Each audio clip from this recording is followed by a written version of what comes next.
Hello, students of class 11. Good morning to everyone. VKM India is here and you are welcomed in orientation. Students, today I have taken a very interesting story from your course syllabus. This story will really entertain you a lot. ये कहानी आपको बहुत मजा देने वाली है, बहुत रोचक स्टोरी है ये, और ये मैं आज आपको सुनाने जा रहा हूं इस उम्मीद के साथ कि आप इसे बहुत ध्यान से सुनेंगे। स्टोरी थोड़ी सी लंबी है, लेकिन मैं कोशिश करूंगा कि इसे कम शब्दों में आपको अच्छे से समझाऊं। स्टोरी का नाम है रंगा's मैरिज। राइटर मस्त वेंकटेशा अयंगर।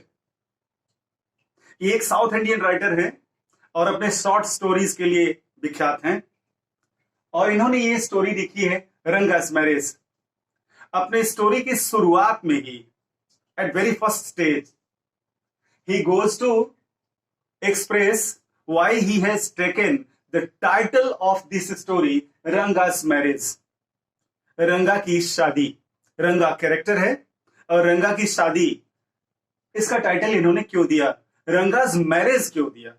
ये कहते हैं कि देखिए भाई, बहुत मैं सीधा साधा आदमी हूं और मैं इस स्टोरी का टाइटल गिरजा कल्याण भी दे सकता था, रंगा's विवाह भी दे सकता था, रंगा's विजया भी दे सकता था, लेकिन इस कहानी में थोड़ी सी इंग्लिश में डालना चाह रहा हूं, थोड़ा सा मॉडर्न इफेक्ट में डालना चाह रहा हूं, इसलिए विवाह की जगह पे इन्होंने मैरिज दिया। और इस स्टोरी में एक अरेंज मैरिज को और लव मैरिज को कंट्रास्ट करने की कोशिश की गई है। हमारे मैरिज को एक नया रूप देने की कोशिश की गई है। इसलिए राइटर कहता है कि मैंने इस टाइटल को जो चुना वो कोई फैंसी टाइटल नहीं चुना, बड़ा सीधा साधा टाइटल चुना, और वो टाइटल है रंगा's marriage. So why does the writer go to name this story as Ranga's marriage? This question is important and you are ever asked. Answer हमने आपको बता दिया। स्टोरी आगे बढ़ती है और आगे राइटर अपने गांव को एक्सप्लेन करता है। कहता है कि क्या आप तो होसाहली के बारे में जरूर सुने होंगे। राइटर आपसे सवाल पूछता है, क्या आपने होसाहली को सुना है? Hosahalli, I am talking about Hosahalli. Hosahalli writer का गांव है और पूछता है कि आपने होसाहली के बारे में जरूर सुना होगा, लेकिन बिल्कुल नहीं सुना होगा। क्यों? क्योंकि होसाहली एक ऐसे स्थान का नाम है जो इंडियन मैप में कहीं है ही नहीं। कारण ये कि जब अंग्रेज लोग यहां थे तो वो होसाहली में कभी जाते नहीं थे, और अंग्रेज लोग नहीं जाते थे तो भारत में काम करने वाले मैप डिपार्टमेंट के लोग भी नहीं जाते थे, और उन्होंने होसाहली को मैप में डाला ही नहीं, और डाला ही नहीं तो होसाहली कहीं मैप में है ही नहीं। तब आप कैसे जानेंगे होसाहली के बारे में? चलिए मैं होसाहली के बारे में आपको बता देता हूं। Narrator of this story goes to explain the village Hosahalli. कहता है कि यह पूरी धरती का एक ऐसा गांव है जिसके जैसा कोई दूसरा गांव नहीं है। कारण कहता है कि होसाहली हमारा यूनिक प्लेस है इस धरती का। कारण ये गिनाता है कि इस गांव का की कुछ खास बातें आपको बताता है। पहली बात तो ये बताता है कि इस गांव के तालाब में जब आप नहाने जाइए तो इस गांव के तालाब में एक क्रीपर उगता है, एक पौधा होता है जिसके पत्ते बहुत चौड़े चौड़े होते हैं। उसमें से 2 पत्ता तोड़ लीजिए और घर पे आ जाइए और नहा के आराम से आप बैठ जाइए और उस पत्ते पे अपना खाना खा लीजिए। अर्थात the particular thing of the village, that is the leaves of that creeper. आगे बढ़ता है, कहता है कि मेरे गांव में एक आम का पेड़ है। होसाहली में एक आम का पेड़ है, जिस आम के पेड़ में उगने वाला आम तो आप भूल के भी मत खाइएगा। अगर एक आम में अगर सिंगल बाइट आपने लिया तो क्या होगा, लेखक आपको बताता है। उस आम का, वह आम इतना खट्टा है, इतना सावर है वो, कि अगर आपने उसे खा लिया तो तबीयत खराब हो जाएगी। लेखक बताता है कि एक बार उस पेड़ पर से एक आम तोड़कर वो घर ले आया और घर पर उस आम की चटनी बनी और सब लोग उस चटनी को खा लिए and everybody be feel ill and they have to go to the doctor and doctor asked, क्या आपने उस आम की चटनी खाई थी क्या? सबको जुकाम हो गया। This is the second particularity. This is the second speciality of that village, particular thing. Now the third thing कहता है कि मेरे गांव में एक डॉक्टर साहब हैं, लोकल डॉक्टर हैं, जिनका नाम है गुंडा भट्ट। और गुंडा भट्ट साहब जो हैं, उनसे अगर आप पूछेंगे कि साहब आप यहां गए हैं, आप वहां गए हैं, आप उस स्थान पे गए हैं, आप लंदन गए हैं, कहेंगे नहीं नहीं। जहां भी आप पूछेंगे वो कहेंगे कि उस जगह को मैंने तुम्हारे लिए छोड़ दिया है। मैं कोई फ्ली पेस्टेड डॉग नहीं हूं, एक ऐसा कुत्ता जिसको मक्खी काटता रहे और दौड़ता रहे। मैंने अपने जीवन में बहुत घुमा है और असलियत तो यह है कि गुंडा भट्ट साहब कभी गांव से बाहर गए ही नहीं। एक तीसरी अजूबी चीज उस गांव के गुंडा भट्ट साहब हैं जो किसी को बात में टिकने नहीं देते। और चौथी और सबसे खास बात यह है, कह रहे कि मेरे गांव में अंग्रेजी बोलने वाले नहीं है, मेरा गांव एकदम अनएजुकेटेड है, मेरे गांव में कोई अंग्रेजी बोलने वाला नहीं है। एक बार वो घटना बताते हैं कि रामाराव जी के दरवाजे पर मैं बैठा था, रामाराव जी उनके पड़ोसी हैं, रामाराव के दरवाजे पर बैठा था और एक बूढ़ी महिला अपने सर पर लकड़ी का गट्ठर लेके आई और वो जलावन की लकड़ी बेच रही थी। रामाराव का बेटा वो लकड़ी खरीदने आया और पूछा कितने पैसे हुए इसके, तो उसने कहा 3 पैसे। तो कहा कि चेंज नहीं है, बाद में आना। उस महिला को शब्द चेंज का अर्थ नहीं मालूम था और वो बड़बड़ाती हुई वहां से चली गई। और नरेटर बता रहे हैं कि सच पूछिए तो चेंज का अर्थ मुझे भी नहीं पता था। और जब रंगाराव जी का बेटा आया, रामाराव जी का बच्चा आया, तो उससे मैंने पूछा कि चेंज का क्या मतलब है, तब उसने बताया कि चेंज का मतलब खुदरा पैसा। लेखक बताता है कि मेरे गांव में कोई अंग्रेजी बोलने वाला नहीं है, उस समय नहीं था। आज तो मेरे गांव में हर नुक्कड़, हर गली में आपको 2-4 लोग अंग्रेजी बोलते हुए मिल जाएंगे। It means now the village is getting education, now they are being educated. अब होसाहली के बारे में हमने खास बातें आपको बता दी, वहां का क्रीपर, वहां का सावर मैंगो और वहां के डॉक्टर साहब गुंडा भट्ट साहब और वहां इंग्लिश बोलने वालों की कमी, लेकिन आज थोड़ी तरक्की कर गया है। The writer proceeds further, the narrator proceeds further, आगे बढ़ता है और कहता है कि उनके गांव का एक अकाउंटेंट है, गांव का एक पहला बहादुर व्यक्ति जिसने अपने बेटे को पढ़ने के लिए बेंगलोर भेजा। बेटा रंगा बेंगलोर गया पढ़ने के लिए और जब बेटा बेंगलोर से वापस आया तो it became a huge crowd, it became a big event in the village. गांव में एक बड़ा इवेंट हो गया, गांव में एक बड़ी घटना हो गई। रंगा गांव से बाहर आया है, रंगा पढ़ के आया है, चलो रंगा को देखते हैं। पूरा गांव उसके आंगन में टूट पड़ा और उसका घर, उसका आंगन जो है वो कलकत्ता का ब्लैक होल बन गया।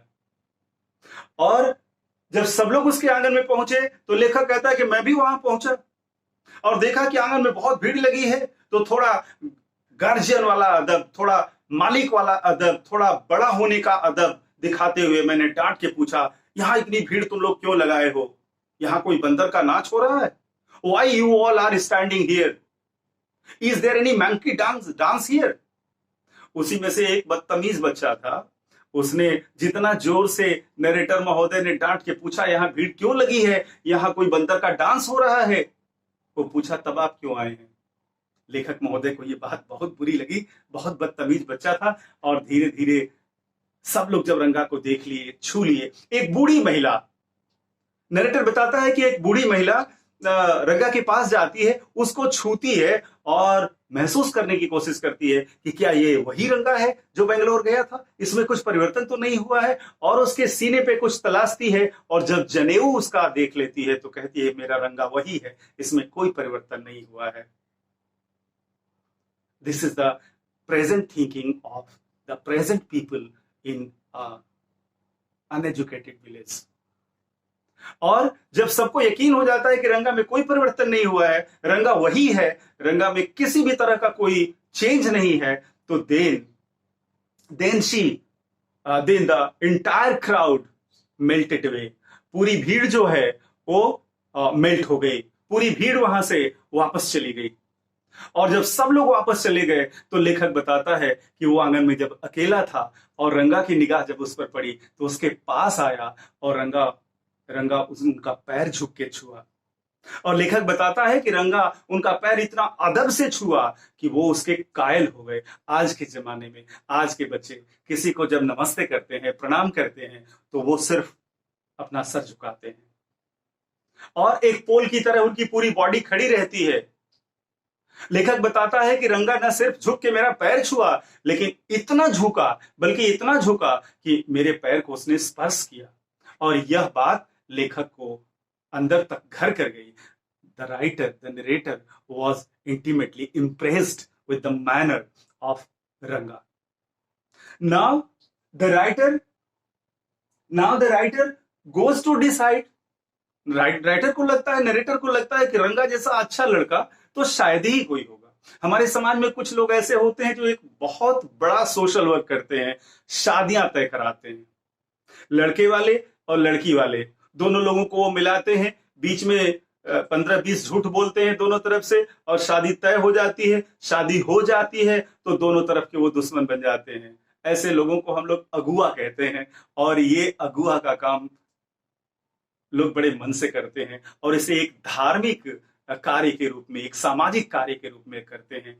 और लेखक, नरेटर डिसाइड करता है कि ये रंगा बड़ा ही भला लड़का है, बड़ा अच्छा लड़का है और चलो अब रंगा की तो शादी मुझे करानी ही करानी है। The writer decides in himself, with himself, that certainly he will get Ranga married with a girl. He can be a very good husband and he will get a big name after this. And thus, वो decide करता है कि रंगा की शादी करानी है। इसी बीच नरेटर को एक एप्रोप्रिएट लड़की भी मिल जाती है, एक सुटेबल लड़की भी मिल जाती है। गांव के ही रामा राव साहब हैं। रामा राव की एक भतीजी आई, एक नीस आई है जिसका नाम रत्ना है, जिसकी उम्र सिर्फ 11 साल है और वो शहर से आई है। उसके माँ बाप एक्सपायर हो चुके हैं, उसके माँ बाप नहीं है इस दुनिया में और वो बेचारी अकेली लड़की, अनाथ लड़की अपने अंकल के घर रहने आई है। और रामा राव साहब से लेखक की बड़ी पटती है। अब रत्ना के लिए एक सुटेबल एक लड़का भी मिल गया।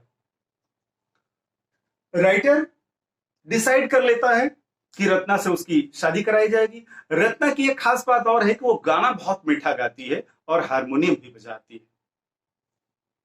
अब नरेटर मन में ये डिसाइड कर चुका है कि रंगा और रत्ना की शादी करानी है। अब वो एक प्लान बनाता है, एक योजना बनाता है कि रत्ना और रंगा को दोनों को आमने सामने किया जाए। रामाराव जी के घर जाता है और रामाराव जी से कहता है कि कल मैं बटर मिल्क आपके घर भेजूंगा, रत्ना को आप भेज दीजिएगा। कल फ्राइडे है और रत्ना को मेरे घर भेज दीजिएगा, मैं उसे बटर मिल्क दूंगा।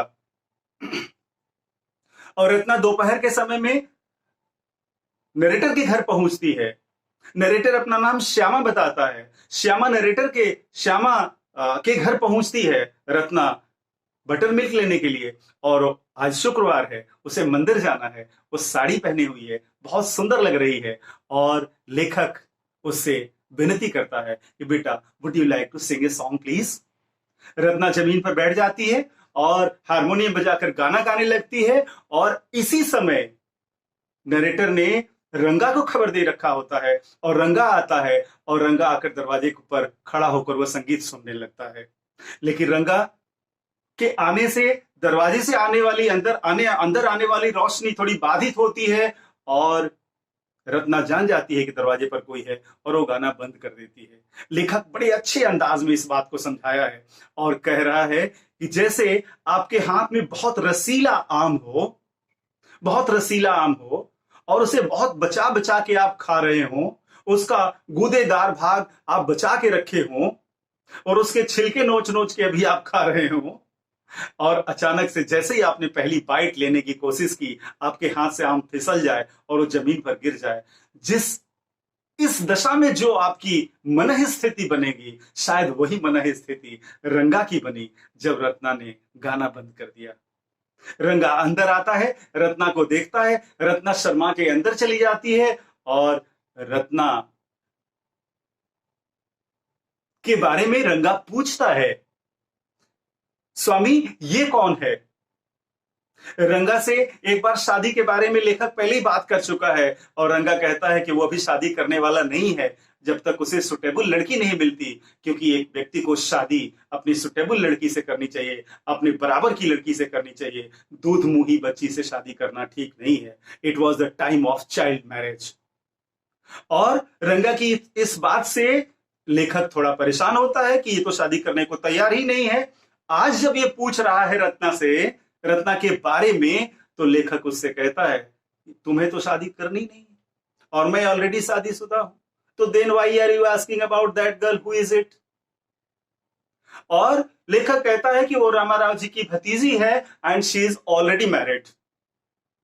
और जब वो बताता है कि शी इज ऑलरेडी मैरिड, तो रंगा के चेहरे का रंग उड़ जाता है और लेखक कहता है कि रंगा का चेहरा भुने हुए बैगन की तरह हो गया। अब कहानी यहां से आगे बढ़ती है। रंगा अपने घर चला जाता है, रत्ना भी अपने घर चली जाती है। लेखक के मन में, लेखक एक साइकेट्रिस्ट की तरह, एक साइकोलॉजिस्ट की तरह रंगा के मन को पढ़ने की कोशिश करता है कि क्या रत्ना के प्रति उसके मन में कोई इस तरह की भावना है। और रंगा से वो 2 दिन बाद कहीं रास्ते में मिलता है और एक गेम प्लान करता है, एक गेम खेलता है। उससे पूछता है, रंगा क्या हुआ, तुम्हारे चेहरे का रंग क्यों उड़ा हुआ है? Why are you so sad, you are looking so gloomy, what happened, what is the matter? Ranga मुस्कुरा के कहता है, नहीं नहीं ऐसी कुछ बात नहीं है, I am quite right, I am quite well. कहता है ऐसा ही होता है, मेरी भी जब शादी तय होने को थी ना, तो मन ही मन मैं भी ऐसा ही करता था। लाख तुम अपने चेहरे का रंग छुपा लो, लाख अपनी उदासी छुपा लो, लेकिन उदासी छुपती नहीं है, वो बाहर आ ही जाती है। रंगा थोड़ा शर्मा जाता है और रंगा के मन में क्या चल रहा है रत्ना के प्रति, यह जानने की कोशिश करता है लेखक, नरेटर। इसके लिए वो एक योजना बनाता है। He goes to the village Shastri. वो गांव के शास्त्री जी के पास जाता है, उनको पाठ पहले से पढ़ा देता है, पाठ पहले से पढ़ाया रहता है। रंगा से मिलता है, रंगा को उस्काता है अंदर से और उससे जानने की कोशिश करता है कि वो रत्ना के बारे में क्या सोचता है।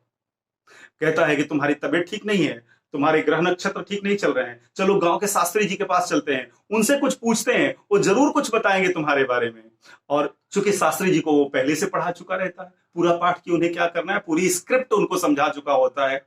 और रंगा को लेकर Shyama, the writer of this story, narrator, गांव के शास्त्री के पास पहुंचता है और शास्त्री जी देखते ही देखते खूब जोर से चिल्ला के बोलते हैं, अरे आइए आइए भाई साहब, बहुत दिनों के बाद आप दिखाई दिए हैं। श्यामा के मुंह से बात निकलने वाली होती है कि अरे शास्त्री जी, अभी तो मैं सुबह ही आया था आपसे मिलने। बट ही स्टॉप्स हिमसेल्फ और कहते हैं कि ये अकाउंटेंट साहब का बेटा रंगा मेरा बड़ा अच्छा बेटा है ये, और ये आजकल बड़ा उदास रह रहा है, इसका मन कहीं नहीं लग रहा है, ये बहुत उचाट रह रहा है आजकल। सो क्या आप अपने ज्योतिष से यह देखकर बता सकते हैं कि what is the reason behind it, इसके पीछे कारण क्या है? शास्त्री जी अपना पत्रा पलटने लगते हैं, अपने ज्योतिष की किताबें पलटने लगते हैं, बहुत सारी कैलकुलेशन करने लगते हैं और कहते हैं कि ये तो लड़की का मामला है। और जैसे ही शास्त्री जी कहते हैं कि ये तो लड़की का मामला है, श्यामा की हंसी रुक नहीं पाती। लगता है वो हंस देगा और हंस देगा तो पूरा खेल बिगड़ जाएगा, इसलिए किसी तरह से अपनी हंसी को रोकता है। लड़की की बात है, रंगा की तरफ देखता है। नरेटर पूछता है, क्यों भाई, किस लड़की की बात है? रंगा शर्मा जाता है और इधर शास्त्री जी कहते हैं, शास्त्री जी कहते हैं, अरे कौन सी लड़की है, थोड़ा क्ल्यू तो दीजिए, कुछ बताइए तो, हु इज इट? और शास्त्री जी थोड़ा पलट के अपना पत्रा उतरा फिर से काउंटिंग करते हैं एंड देन ही सेज, यह उस लड़की का नाम किसी उस चीज से जुड़ा हो सकता है, उस चीज से मिला जुला हो सकता है जो समुद्र में पाई जाती है। वो मच्छी हो सकती है, वो कमल हो सकता है। लेखक कहता है वो रत्ना भी हो सकती है, क्योंकि रत्न भी समुद्र में पाया जाता है। और रत्ना का नाम आते ही उसके चेहरे को, रंगा के चेहरे को पढ़ने की कोशिश करता है और कुछ पॉजिटिविटी, कुछ पॉजिटिव ट्रेंड्स उसे दिखाई देते हैं। और फिर काम अब हो गया, अब यहां से उठकर दोनों अपने घर की तरफ जाने लगते हैं। बीच में रामाराव जी का घर पड़ता है, जहां रत्ना दरवाजे पर खड़ी रहती है और ये दोनों वहां तक जाते हैं। और रंगा को रास्ते में छोड़कर नरेटर रामाराव जी के घर में जाता है। थोड़ी देर तक रुकने के बाद 2 मिनट के बाद बाहर आता है और आकर रंगा से कहता है कि शायद मुझे किसी ने गलत सूचना दे दी थी कि ये लड़की ऑलरेडी शादीशुदा है। ये लड़की अभी शादीशुदा नहीं है, शी इज क्वाइट अनमैरिड। और यह बात सुनकर रंगा के चेहरे पर खुशी की लहर दौड़ जाती है और रंगा को शपथ देता है लेखक, कहता है कि माधवाचार्य जी की कसम है तुम्हें, तुम झूठ मत बोलना, तुम सही बताओ रत्ना के बारे में तुम क्या सोचते हो। और अपने मन की बात रंगा उसे बता देता है कि हाँ साहब, मेरे अंदर सॉफ्ट फीलिंग है, मेरे अंदर प्यार है रत्ना के प्रति। और इतना कहने की देर क्या होती है, लेखक रंगा और रत्ना की शादी करा देता है। फिक्स हो जाता है, रंगा और रत्ना की शादी हो जाती है और कई साल बीत जाते हैं, 2-3 साल बीत जाते हैं और रंगा आज श्यामा को इनवाइट करने आया है। लेखक लिखता है लास्ट में कि आज रंगा मुझे इनवाइट करने आया है और कह रहा है कि मेरे बेटे श्यामा का आज बर्थडे है और आज आप मेरे घर जरूर आए। श्यामा कहता है, Shyama means writer of this story, Shyama कहता है अरे इतने सुंदर बच्चे का नाम इस काले कलूटे कोयले की तरह दिखने वाले इस व्यक्ति के नाम से तुमने क्यों रख दिया। फिर अपने से जवाब देता है राइटर, कहता है कि ये इंग्लिश कल्चर है और इंग्लिश कल्चर में हम जिसको ज्यादा प्यार करते हैं, हम जिससे ज्यादा मोहब्बत रखते हैं, हमारा जिससे ज्यादा अटैचमेंट होता है, उससे मिलता जुलता नाम या उसका नाम हम अपने प्रियजनों का रखते हैं। शायद अपने छोटे बच्चे का नाम तुमने श्यामा इसलिए रखा है कि तुम दोनों का, रंगा का और रत्ना का, दोनों का हमारे प्रति स्नेह है। और लेखक कहता है कि वो रंगा के घर जाता है और छोटा सा श्यामा अपने छोटे छोटे कदमों से चलता हुआ उसके पास आता है, उसे वो गोद में उठा लेता है, उसे किस करता है और उसकी छोटी छोटी अंगुलियों में एक अंगूठी पहना देता है, अपने प्यार की निशानी। और इस तरह से रंगाज मैरिज की स्टोरी खत्म होती है और नरेटर का यह एक्सप्लेनेशन आपको जरूर पसंद आया होगा और इसके सारे इंस्टेंसेस आपको याद भी हो गए होंगे। If it is so, I hope you will like this video, you will share this video and you will subscribe this channel.